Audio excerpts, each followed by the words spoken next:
Welcome back, everyone. This is Betska, the Guru Coach, with Raj Vashisht from Delhi, India, and our glorious client guest, Cheryl Joslin. And we have been having some incredible conversations around personal leadership and corporate leadership and emotions and what does it mean to be a human leader. And right now, Cheryl, we would like us to have a very deep discussion around tough conversations. Why do we need to have tough conversations, and then how do we do it? So take it over. Yeah, you know what? In the research that Brene did with the daring leader, like what does it take courageous, brave leaders, and in the absence of it, what would be not in place? And one of them, the biggest one by a bullet, was tough conversations. We don't like tough conversations, and because they're so full of vulnerability, which is really Brene's lane. She studies vulnerability and shame, and so. Wow. we sit in, I'm not good enough, who do you think you are, which is really the definition of shame is I am bad, as opposed to I did something bad. So we beat ourselves up, I am bad, as opposed to, oh, how could I have made that mistake? What did I do? How can I correct it? You cannot correct from I am bad.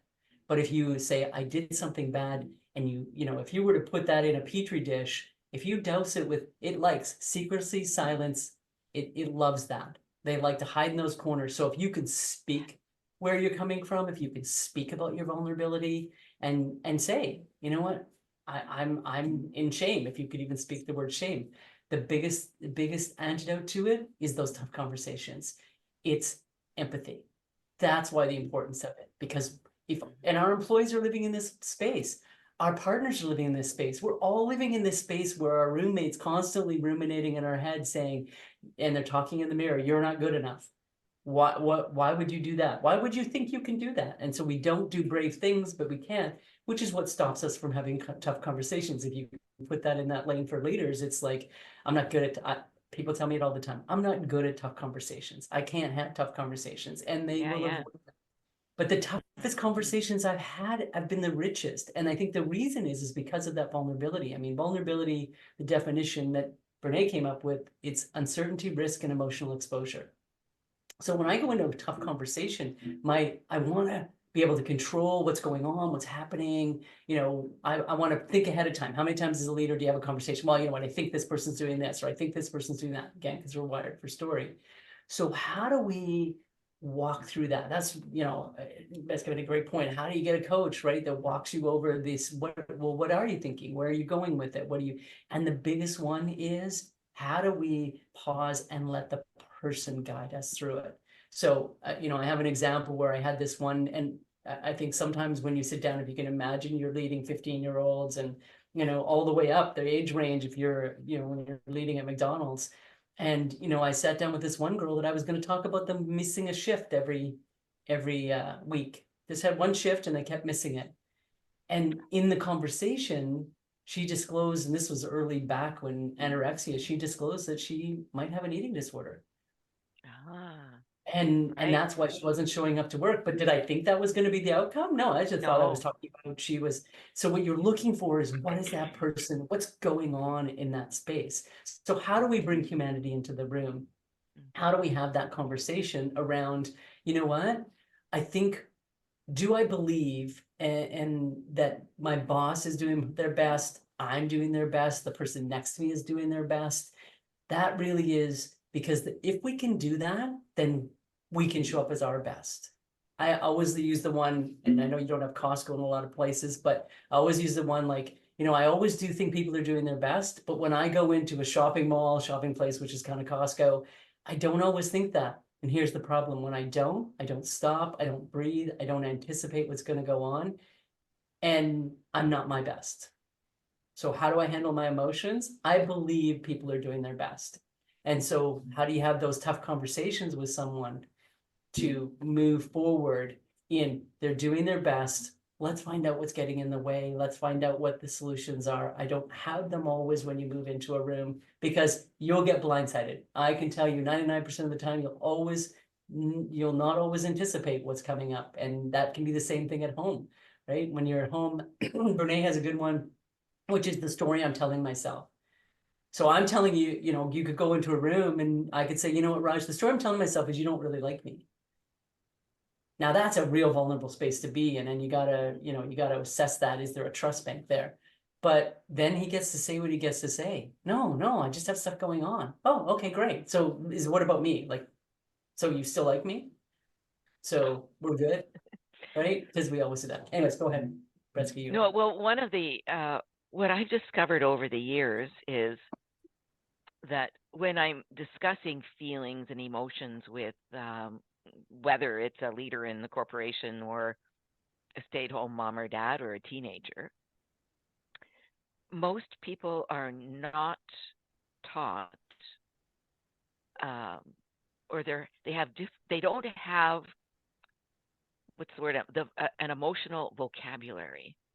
Yes. So in our coaching system we give them a chart of feelings, of unconstructed feelings and constructive feelings, and we ask them, well, how does this whole situation make you feel? They go through the list, and my God, they're amazed that, well, I'm feeling disconnected, or I'm having all these negative feelings, and it's a great way to bring out the conversations. But my point is really that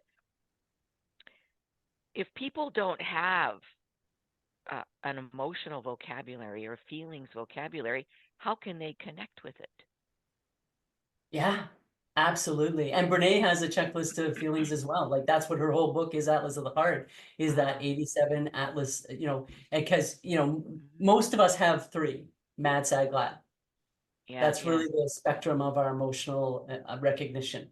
So how do we expand that? You know what? I'm not mad. I'm disappointed. I'm not, and so how do we get into that space and place of knowing what the emotions are, being able to name the emotion that we're feeling, which really also goes into empathy, right? Can we name that emotion? And then how can we, navigate that water of moving through it? So, the biggest thing, and to go back to your question originally, Raj, is the biggest thing, and there's a whole feedback checklist that I have with Brene's stuff, but the biggest feedback checklist is I'm willing to put the problem in front of us and not between us. And so often when you walk into a room, there's a desk where you're sitting on the opposite room. So can you move that so that you're both sitting on the same side of the problem, you're same side of the challenge? And I'm really looking to get curious. That word, that really, I think that's the biggest thing about tough conversations. It is a full stop of, hey, I noticed this.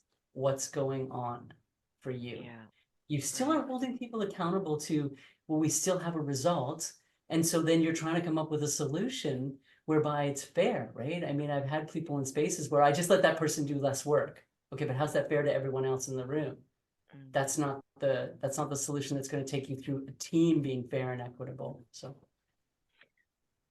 and the other thought that comes to my mind is 2 things. One, by asking all those questions, we begin to understand the situation. Yes. Just like you did with the person with the French fry, going into the mouth. Yeah. When we understand, then it's a bridge to fixing great a way to potential put it, problem. Yeah. Great way to put it. I love that. And I'm wondering, as we wrap up this part 3 of our podcast with Cheryl Joslin. Cheryl, I'm just curious about, things seem to have gotten worse in corporate and government when it comes to people management. And this whole emotional divide, so what do you think is causing that?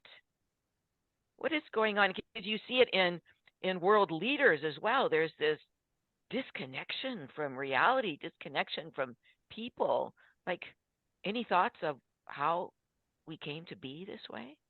Yeah, I have a few thoughts. Okay, tell us. Well, we have a world that's been driven by introverts, right? By someone who's created devices that, that's how we're leading ourselves through. So leaders, we're so used to instant information that because now we have, and don't get me wrong, technology has so much positive to it that we can utilize to move ourselves through, to gain information. But really, technology in some ways is a detriment to leadership, because I don't have to make a decision, and then I can't learn, I can't gain confidence. And really everything in life is about how do I gain confidence. So I can tell you about so many decisions that I've made that I'm like, oh my God, for sure my boss is going to fire me for this, and I didn't know what to do. But I would leverage asking some of my people, like, hey, what do you guys think? But I couldn't phone my boss at home. I didn't get I didn't have to check my email every 3 minutes or 10 minutes or 15 minutes, which may not be the mandate, but I feel it is, because if I miss something, my boss is like, why didn't you answer that email? Why didn't you pick up the phone? Why didn't you text me? So, the challenge is, how can I focus on people when I'm so busy answering all of these process questions? It's not a balance. So I think we got to get back to balancing. And as a leader, because I'm not getting the depth of my knowledge and my curiosity, now I'm micromanaging my people. And so even more they need to get, and they need to answer to me. And I can't have a tough conversation with my employee, which is just, are you okay? How's it going? Whereas I think as I was rising through leadership, I had lots of tough conversations, and I failed a lot at some of the tough conversations. And I can tell you, I went, because we manage a lot. How do you go from managing to leading? The difference is managing, I believe, is I'm managing the process, and leading is I am in a space with people whereby the people take care of the process, and I am just constantly looking at how do we navigate through that in the best way. That's my true belief on where we need to get to with leadership. And I think all leaders need to have a coach. I'm a coach, but I think in my career, if I had a coach more frequently, more in the beginning, I could have talked through some things that might have gotten some perspectives on, which is I really think what coaching brings you is perspective and thinking. And does that answer your question? And I could be off the mark. Well, there's, I mean, we could have an hour conversation on the root causes of all this, but the final point I'd like to make to wrap up these 3 episodes is that when we as leaders don't understand a situation, we have a tendency to blame. Yeah. And then that is what causes so much dissension, right? Is that blaming. So leaders out there, listen to what Cheryl has told us here today, and thank you to Brene Brown for all of her research that Cheryl has been talking about here today. Just to say, okay, let me have some tough conversations so that I can really understand the situation in depth, and then that will open the doors to solutions, right? And to friendship and kindness and compassion that Raj keeps talking about. So Cheryl, thank you. Thank you for inviting me so much. It's been a pleasure. Yes, absolutely great. Thank you so much.